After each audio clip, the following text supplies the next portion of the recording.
Hello everyone, Syrian girl here.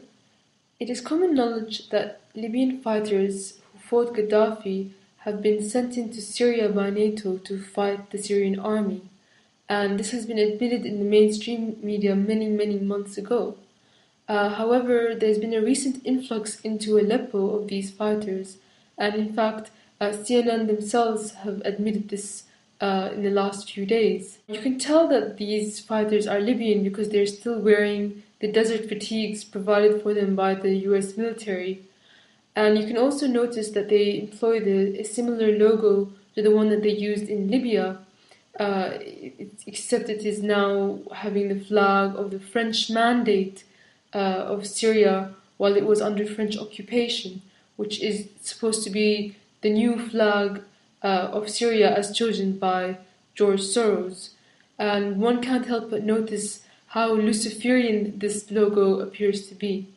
And there's been a marketed shift in the Western media. They're becoming more and more brazen in their attitude to what's going on in Syria. It's no longer even showing a semblance of being a grassroots uprising. Now they're just blatantly admitting, as if there's nothing wrong with it, that Libyan mercenaries are being sent into Syria. And I do say mercenaries and not rebels, because they are not fighting in their own country. They are being paid a wage to fight in another country for NATO's agenda. And they're being paid wages by Qatar, and that has been admitted. And coordinating Libyans into Syria is US mercenary Matthew Van Dyke, and he fought with the Al-Qaeda affiliated Libyan insurgents, the LIFG, and he's also been in Iraq and Afghanistan. And if you recall, 10 years ago, another American, John Walter Lynn, was captured in Afghanistan and dubbed the American Al-Qaeda and sent to Guantanamo Bay. But these days, that's not what happens to Americans fighting alongside Al-Qaeda. Instead, they're celebrated as freedom fighters. Recently, this Matthew Van Dyke character has set up a Kickstarter in which he is asking for donations to produce a documentary in Syria, which he intends to be, in his own words, in the style of the Kony2012 documentary propaganda stunt.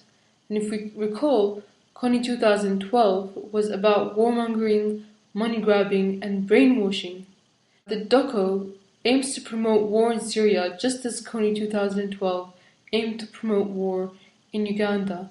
And on his Kickstarter, it is titled, "This is your chance to take part in the Arab Spring," as if it's tremendously fashionable to take part in destabilizing nations by foreign powers, and that everybody just really wants to be a part of it. But on his Twitter, he directly states that funding will go into sending Libyan fighters into Syria. Want to help the Arab Spring?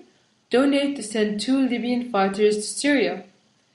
So the message is, hey kids, ever wanted to fund Al-Qaeda and mercenary death squads into someone else's country? Imagine if the Kickstarter was about sending Al-Qaeda terrorists into the US instead of Syria. The nerve of these people is incredible, to think that such a thing is now commonplace.